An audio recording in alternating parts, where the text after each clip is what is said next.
నమస్తే. వీటీవీ ప్రైమ్‌కి స్వాగతం. వీకెండ్ రివ్యూలో కొన్ని ప్రధానమైనటువంటి అంశాల గురించి చర్చించుకునే ముందు ఓవరాల్‌గా చూసుకున్నట్లయితే ఏపీలో దౌర్జన్య రాజ్యానికి ముగింపు పలుకుతున్నారా ప్రజలు?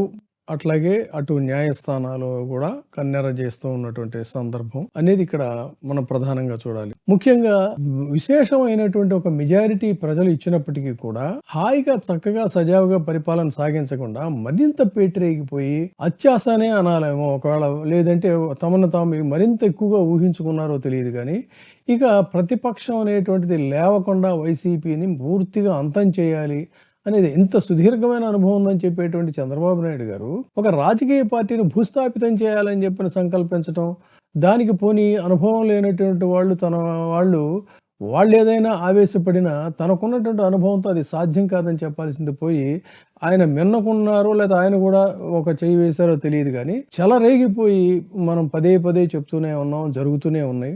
ఇష్టారాజ్యం కింద వాళ్ళు వీళ్ళని చూడకుండా అటు రాజకీయ నాయకుల మీద, రాజకీయ కార్యకర్తల మీద, రాజకీయ సానుభూతి పరుల మీద, సోషల్ మీడియా కార్యకర్తల మీద, ఇలా ఎవరి మీద పడితే వాళ్ళ మీద ఇష్టారాజ్యం కింద అధికార మంత్రదండాన్ని ఎడాపెడా ఉపయోగించేసి జైళ్లలో పెట్టడం, అక్రమ కేసులు బనాయించడం, కొంతమంది మీద దౌర్జన్యం చేయటం, ఇలా నిరంతరంగా నిరాటంకంగా దాదాపుగా సంవత్సరం పూర్తి కావస్తుంది.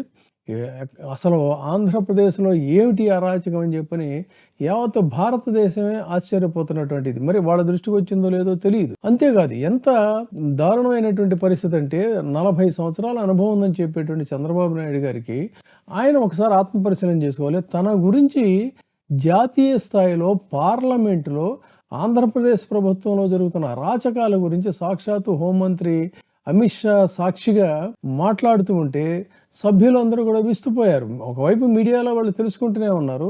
కానీ ఇంత దారుణమైన పరిస్థితి అని చెప్పని వాళ్ళ దృష్టికి తీసుకెళ్లడం, అది ఆయన విలువ ఏమాత్రం తనకి అది విలువను మిగులుస్తుంది, చరిత్రలో ఏ విధంగా తను గాని తన వారసులు గాని మిగులుతారనేది కూడా ఒకసారి ఆత్మపరిశీలన చేసుకోవాల్సిన అవసరం ఉంది. అదే విధంగా కలెక్టర్ల సమావేశం నిర్వహించారు ఆయన. కలెక్టర్ల సమావేశంలో ఒక తీవ్రమైనటువంటి అసంతృప్తి కలెక్టర్ల మీద. కథలు చెప్పొద్దు, కోనసీమ అందాల గురించి సినిమాల్లో చూస్తున్నాం, కానీ ఆ సినిమాలకే పరిమితం అవుతున్నాయి కానీ ఏం వస్తుంది, ఏం మిగులుతుంది? దానికి కలెక్టర్లు ఏం చేస్తారు? పాలకులు కదా చేయాల్సింది. మీరు ఏ రోజైనా కోనసీమ గురించి కానీ లేకపోతే ఉభయ గోదావరి జిల్లాల అభివృద్ధి గురించి కానీ మీరు అధికారంలో ఉన్నప్పుడు ఎప్పుడైనా కూడా అటువైపుగా మీరు దృష్టి సారించారా? మీ దృష్టి అంతా అటు యునైటెడ్ ఆంధ్రప్రదేశ్లో చూస్తేనేమో ఎంతసేపు హైటెక్ సిటీ, భవంతులు నిర్మాణం, ఇదే దాంతోనే సరిపోయింది. ఇక్కడికి వచ్చినప్పుడు చూస్తేనేమో అమరావతి అమరావతి అని చెప్పి అన్నారు. ఆ పోలవరం ఉందేమో అది. అంతే తప్ప మీరు అసలు గోదావరి జిల్లాల మీద మీరు దృష్టి ఎప్పుడు సారించారు? ఏ విధంగా కోనసీమ డెవలప్ అవుతుంది? దానికి కలెక్టర్లు ఏం చేయగలుగుతారు? సో ఆ విధంగా వాళ్ళ మీద అంటే ఒక అసహనాన్ని తను ఏం చేయలేకపోతున్నారో అనేటువంటి దీనికి ఆ అసహనాన్ని పాలకుల మీద రుద్దటం అనేటువంటిది, పైగా రాజకీయ నాయకులు చెప్పిన మాట వినాలని పదే పదే దిశానిర్దేశం చేయటం, ఇది పూర్తిగా ఏమిటంటే ఎగ్జిక్యూటివ్ వ్యవస్థలో ఒక తీవ్రమైనటువంటి అసంతృప్తి లోపల గూడు కట్టుకుంటుంది. పనిచేస్తున్నటువంటి అధికారుల మీదేమో పెత్తనం చేస్తున్నారు. తర్వాత రాజకీయ దృక్కోణం నుంచి చూసి ఐపీఎస్ ఆఫీసర్లను, ఐఏఎస్ ఆఫీసర్లకు పోస్టింగ్లు ఇవ్వకుండా ఒకవైపు వాళ్ళని కూర్చోబెట్టి నెలల తరబడి కూర్చోబెట్టేటువంటి పరిస్థితి ఇంకొక వైపు నడుస్తుంది. అంటే ఇదంతా కూడా ఒక ఎగ్జిక్యూటివ్ వ్యవస్థలో అసంతృప్తికి ఒక తార్కాణంగా చెప్పాలి. ఇక రాజకీయాల గురించి మాట్లాడుకుంటే కూటమిలో కుమ్ముల ఆటలు, ఒకవైపు ఏమో తెగబడి ఇసుక దందాలు, లేకపోతే మట్టి దందాలు, పేకాట క్లబ్బులు, ఇట్లా ఇష్టారాజ్యం కింద ఉంది. తర్వాత కూతవేటు దూరంలో డీజీపీ కార్యాలయం కూతవేటు దూరంలోనేమో ఈ మహిళల మీద దారుణ దాష్టీకాలు. అంటే లా అండ్ ఆర్డర్ పోలీసులు అసలు దేనికోసం పనిచేస్తున్నారంటే కేవలం తమ రాజకీయ కక్షలను తీర్చుకోవడానికి, వైసీపీని తొక్కివేయడానికి, అణచివేయడానికి ఒక స్పెషల్ ఆర్మ్డ్ ఫోర్స్ లాగా ఏపీ పోలీసులు పనిచేస్తున్నారేమో అని అనిపిస్తుంది తప్ప లా అండ్ ఆర్డర్ కోసం వాళ్ళ దృష్టి సారించే పరిస్థితి కానీ వీళ్ళు అవకాశం ఇవ్వటం కానీ లేదు. ఇదే విషయాన్ని హైకోర్టు ఇది ఎంత సిగ్గుచేటైన అంటే ప్రభుత్వానికి, పోలీసులకు గూడా గాదు. ప్రభుత్వానికి సిగ్గుచేటనేదేంటంటే అనేక వివిధ కేసుల్లో పదే పదే ముందు సున్నితంగా హెచ్చరించారు. కానీ వినలేదు. చివరికి ఏంటంటే తీవ్రమైనటువంటి స్వరంతో ఎవరి కోసమో మీరు పోలీసులు పనిచేస్తున్నారు, ఎవరినో సంతృప్తిపరచడానికి, ఎవరినో ఆనందపరచడానికని చాలా విస్పష్టంగా మేము చూస్తూ ఊరుకోము అని చెప్పని ఇంత గట్టిగా కన్నెర్ర చేసింది హైకోర్టు. అంటే ఇది పోలీసు వ్యవస్థకే అవమానం, ప్రభుత్వానికి తీవ్రమైనటువంటి అవమానంగా భావించాలి. అంటే మీరు వేసినటువంటి ప్లాన్స్, తప్పుడు కేసులు, సరే 111 మీద అయితే ఆల్రెడీ అటు సుప్రీంకోర్టు జడ్జిమెంట్ ఇచ్చింది, ఇటు హైకోర్టులో కూడా చెప్పారు. అంటే వ్యవస్థీకృత నేరాలనేటువంటి దీంతో సోషల్ మీడియా కార్యకర్తల మీద ఇక భవిష్యత్తులో మీరు కేసులు పెట్టే పరిస్థితి లేదు. అలా కనుక పెట్టినట్టయితే మళ్ళీ ఈసారి పోలీసులు మరింత గట్టిగా ఇరుక్కునేటువంటి ప్రమాదం కూడా ఉంది. కాబట్టి అటువంటి ఛాన్స్ లేదు. తర్వాత చాలా చోట్ల ఏంటంటే మ్యాజిస్ట్రేట్స్‌కి, పోలీసులకి లేదంటే ఆ రాష్ట్ర ప్రభుత్వంలో ఉన్నటువంటి వాళ్ళకి అది ఇదేమీ పెద్ద దీనికెంత కంటెంప్ట్‌కి ఇది కాదు. వాస్తవం, బహిరంగ వాస్తవం. దీన్ని సాక్షాత్తు రిపీటెడ్‌గా హైకోర్టు గౌరవ న్యాయమూర్తులే చెప్పారు. ఇది జిల్లా స్థాయిలో ఉన్నటువంటి మా న్యాయమూర్తులు కూడా సరిగ్గా వ్యవహరించడం లేదు, గుడ్డిగా రిమాండ్స్ ఇచ్చేస్తున్నారు అని చెప్పారు. అంటే ఇంత గుడ్డిగా ఎందుకు రిమాండ్ ఇస్తున్నారంటే చాలా చోట్ల పోలీసులకి వాళ్ళకి ఉండేటువంటి ఒక సన్నిహిత సంబంధాలని చెప్పనే చెప్పాలి. అందుకనే కళ్ళు మూసుకొని పోలీసు వాళ్ళు అర్ధరాత్రి వెళ్ళి తలుపు తట్టినా లేకపోతే కోర్టుకి వెళ్ళినా ముందు అర్జెంటుగా అయితే 2 వారాల పాటు రిమాండ్ అనేది ఇచ్చేస్తున్నారు. దీని మీద చాలా చక్కగా హైకోర్టు న్యాయమూర్తులు గట్టిగా చీవాట్లు పెట్టారు. అంటే వీళ్ళ కెరియర్ గురించి జిల్లా స్థాయిలో ఉండేటువంటి న్యాయమూర్తులు తమ కెరియర్ ఒక ముద్ర, బ్లాక్ స్పాట్ అనేది పడిపోతుంది ఇదే గనక కంటిన్యూ చేస్తే. కాబట్టి దీని గురించి మీరు ఖచ్చితంగా ఆలోచించుకోవాల్సినటువంటి అవసరం ఉంటుంది. కాబట్టి పోలీసులు ఏది చెప్తే దానికి తలూపి గుడ్డిగా ముద్ర వేయటం అనేటువంటిది కరెక్ట్ కాదని మ్యాజిస్ట్రేట్స్ కూడా, జడ్జెస్ కూడా, జిల్లా జడ్జిలు కూడా జాగ్రత్తగా వ్యవహరించాల్సిన పరిస్థితులు వచ్చినాయి. అంటే ఇక భవిష్యత్తులో తప్పుడు కేసులు ఎడాపెడా పెట్టేటువంటి పరిస్థితులు రోజు రోజుకి కూడా సన్నగిల్లుతున్నాయి. అంటే దౌర్జన్యం అనేటువంటి దీనికి న్యాయ వ్యవస్థ పరంగా ఒకవైపు ముక్కుతాడు పడుతున్న పరిస్థితి. పోలీసుల్లో కూడా చాలా మందిలో వాళ్ళలో ఆత్మస్థైర్యం అనేటువంటి దెబ్బతింది. దేనికోసం పనిచేస్తున్నాం మనం, వీళ్ళు మనల్ని శాసించటం ఏంటి, మన డ్యూటీని మనం చేసుకొని ఇవ్వడం లేదని చాలా చోట్ల నిజాయితీగా నిబద్ధతతో పనిచేస్తున్నటువంటి పోలీసులు అయితే మన దృష్టికి వచ్చింది ఏంటంటే వాళ్ళకి చెప్తున్నారంట, ఎందుకంటే మీరు అనవసరంగా వీళ్ళు రేపు లేస్తే మా మీద ఎదుగుతుంటారు అని. కొన్ని చోట్ల ఏమో ఈ పని చేయండి, ఆ పని చేయండి అంటే అది సాధ్యం కాదండి అని చెప్పని మంత్రులకు, ఎమ్మెల్యేలకు కూడా సున్నితంగా చెప్పేటువంటి పరిస్థితి వచ్చింది. అంటే దౌర్జన్య రాజ్యానికి పోలీసులుగానే ప్రధానం కాబట్టి ఆ పోలీసుల్లో కూడా మెల్లగా ఒక అసహనం, అంటే బహిరంగంగా తిరగబడకపోయినా తమ నిరసనని లేకపోతే తమ నిస్సహాయతని వ్యక్తం చేసే పరిస్థితులు అటువైపు వస్తున్నాయి. పాలక వ్యవహారంలో, ఎగ్జిక్యూటివ్ వ్యవస్థలో కూడా ఇదే రకమైన పరిస్థితి వస్తుంది. ఇక పొలిటికల్గా చూసుకున్నట్లయితే ఒక చంప పెట్టుగా చూడాలి. మరి పాప ఆయన నిమ్మగడ్డ రమేష్ కుమార్ గారు ఎక్కడున్నారో తెలియదు కానీ గతంలో ఆయన ఆధ్వర్యంలో స్థానిక సంస్థల్లో ఎట్టి పరిస్థితుల్లో వైసీపీని తొక్కేయాలనుకుంటే 90%, కరెక్ట్గా 90% అన్నీ కూడా రిజల్ట్స్ అన్నీ కూడా వైసీపీకి సానుకూలంగా వచ్చాయి.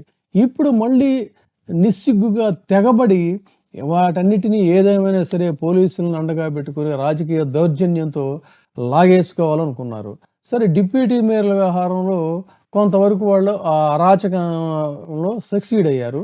ఇక్కడ కూడా అదే పని చేయాలనుకుంటే సరిగ్గా ఇవన్నీ కూడా నిజానికి ఏంటంటే వైసీపీకి సంబంధించినవి. కానీ వీళ్ళ యొక్క దౌర్జన్యంతో చేయాలనుకుంటే మొత్తంగా ఎన్నికలు జరిగినటువంటి స్థానాలు 50 స్థానాలకు ఎన్నికలు జరిగితే అందులో వాళ్ళకి అశనిపాతమో లేకపోతే చెంపపెట్టో ఏమనాలో తెలియదు కానీ ఏదన్నా తక్కువ మాటే. కానీ 39 స్థానాలని వైసీపీ ఇన్ని ఒత్తిళ్ల మధ్య, ఇన్ని బెదిరింపుల మధ్య, ఇన్ని దౌర్జన్యాల మధ్య ఆ 39 స్థానాలని నిలబెట్టుకుంది. ఇక వైజాగ్ జిల్లా, ఉత్తరాంధ్ర జిల్లా అయితే చాలా ఆసక్తికరమైనటువంటి రాజకీయాలు నడుస్తున్నాయి. తమకు తిరుగులేదు అనుకున్న చోట అక్కడ ఎక్కడికక్కడ వాళ్ళ కోటలు బీటలు వారుతున్న పరిస్థితి.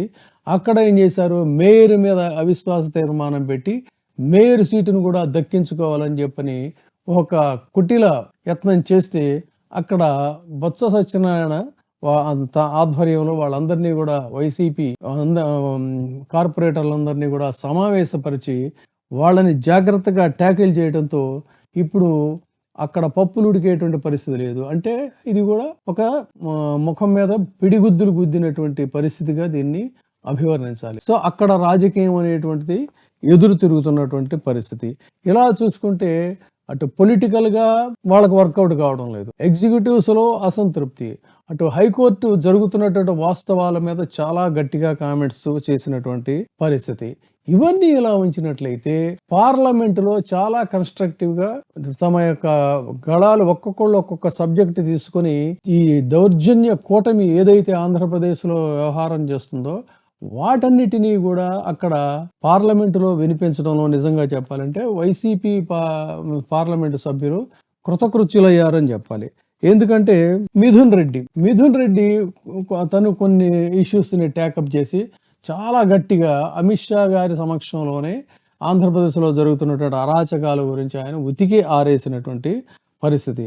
పిల్లి సుభాష్ చంద్రబోస్ గారు కూడా పోసాని పై వేధింపులన్నిటినీ కూడా కళ్ళకు కట్టినట్టుగా అక్కడ వివరించటం, మిగతా అంశాలన్నిటి మీద ఏ విధంగా వీళ్ళు తప్పుడు కేసులు పెడుతున్నారనేటువంటి దాన్ని పిల్లి సుభాష్ చంద్రబోస్ గారు కూడా చెప్పారు. తాజాగా వైవి సుబ్బారెడ్డి గారు చంద్రబాబు ఐటీ నోటీసుల దర్యాప్తు ఎంతవరకు వచ్చింది, బోగస్ ఇన్వాయిస్ల ద్వారా 2,000 కోట్లు ఎగవేతకి మీరు ప్రయత్నం చేశారు కదా చంద్రబాబు నాయుడు గారు, ఆ విషయాలన్నీ ఏమైనా ఏం చెప్పని అదొక ఇష్యూని చాలా సభలో ప్రతిధ్వనించేటట్టుగా ఆయన మాట్లాడారు. అంటే మొత్తంగా ఆంధ్రప్రదేశ్లో ఒక అరాచక పాలన సాగుతుందనేటువంటి దాన్ని పార్లమెంటులో మొత్తంగా ఆవిష్కరించటంలో వైసీపీ పార్లమెంటు సభ్యులు కృతకృత్యులయ్యారని అనేటువంటిది చెప్పాలి.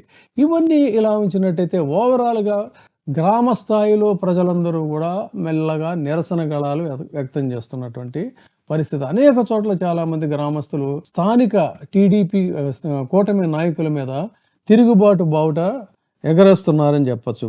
దీనికి ఒక సింపుల్ లాజిక్గా చెప్పుకోవాలంటే సెఫాలజిస్ట్ ప్రవీణ్ పుల్లట అంటే ఈయన గతంలో టీడీపీ అద్భుతమైనటువంటి విజయం సాధిస్తుందని చెప్పినట్టుగానే గెలిచింది. ఆయనే ఇప్పుడు చెప్తున్నది ఏంటి అన్నట్లయితే గ్రామాల్లో టీడీపీ మీద కూటమి మీద అసంతృప్తి మొదలైంది అని చెప్తున్నాడు.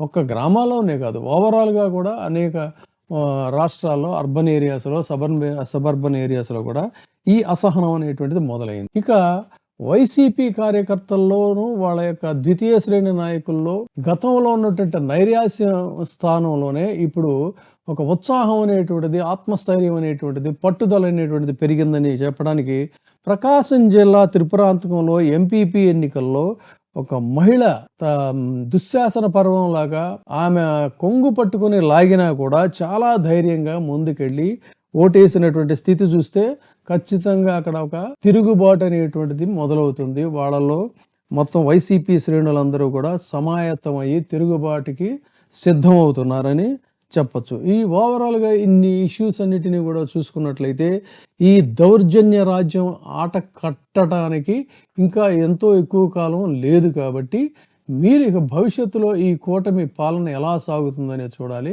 ఒక్క విషయం అయితే చాలా స్పష్టమైంది ఏంటంటే అణిచివేయాలి అనుకున్నటువంటి వైసీపీ మాత్రం మళ్ళీ గతంలో చెప్పాను, మళ్ళీ చెబుతున్నా, బూడిదలోంచి లేచిన ఫీనిక్స్ పక్షిలాగా అయితే మళ్ళీ లేచి ముందుకు దూసుకుపోతుంది. ప్రజలలో కూడా ఒక చర్చ మొదలైంది. ఇప్పటి పరిస్థితిని చూస్తే గతంలోనే బెటర్ కదా అనేటువంటి ఇది వచ్చింది. సో ఈ ఓవరాల్గా చూసుకున్నట్టయితే మళ్ళీ ఇంకొకసారి కొటేషన్గా చెప్పుకోవాలి దీన్ని మనం. బొత్స సత్యనారాయణ కామెంట్ చేసినట్టు భారతదేశంలోనే గతంలో మునిపెన్నడూ లేనటువంటి విధంగా ఒక అరాచక పాలన అనేటువంటిది ఈ ఆంధ్రప్రదేశ్లో సాగుతుంది. ఇది చాలా దురదృష్టకరమైనటువంటిది. ఈ అరాచక పాలనతో మరి ఇంకొక 15 ఏళ్ళు పరిపాలిస్తామని ఏ ఆత్మస్థైర్యంతోనో, ఏ నమ్మకంతోనో, ఏ విశ్వాసంతో వాళ్ళు ఉంటున్నారో తెలియదు. కానీ ప్రజలు మాత్రం డెఫినెట్గా తిరగబడేటువంటి రోజైతే దగ్గరలోనే ఉందని చెప్పచ్చు. Thank you. చూస్తూనే ఉండండి వీటీవీ ప్రైమ్. ఇప్పుడే సబ్స్క్రైబ్ చేయండి, లైక్ చేయండి, షేర్ చేయండి. వీటీవీ ప్రైమ్, నీ ఉత్తమాభిరుచుల సమ్మేళనం.